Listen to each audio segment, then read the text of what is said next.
দেখতে পাচ্ছ আজকে অনেক দিন বাদ ভিডিও নিয়ে চলে এলাম, মাল লটের ভিডিও। আজকে মাল অটন্তি সাউন্ড বেরিয়ে পড়েছে, দেখতে পাচ্ছ।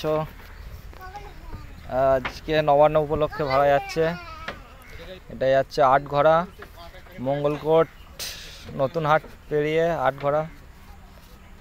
দেখো মাল লোড হচ্ছে, এই যে মেশিনগুলো সব এদিকে রাখা আছে, দেখতে পাচ্ছ। অনেকদিন বাদ বেরোলো।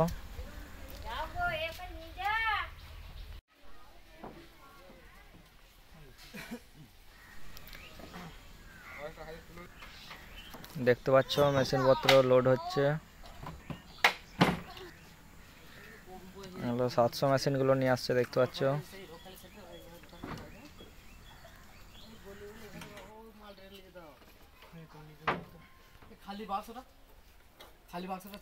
উপরে দিয়ে দেবে, উপরে দিয়ে। বন্ধুরা, আর একটা নতুন খবর আছে। মা অটন্তি সাউন্ডের নিউ 30 মার্কেট কাবাতে আসছে, দেখতে পাবে খুব শিগগিরই, কিছুদিন বাদই নামবে। দেখতে পাচ্ছ প্রায় বাঁধাই হয়ে গেছে, চোঙগুলো বাঁধলেই হয়ে যাবে। এই যে দেখতে পাচ্ছ লোড হয়ে গেছে, দাদারা সব বেরিয়ে পড়ছে। এসছে 11টার সময়, এখন বেজে গেছে 1:30টার কাছাকাছি প্রায়। এবার মাল নিয়ে বেরিয়ে পড়বে, দেখতে পাচ্ছ।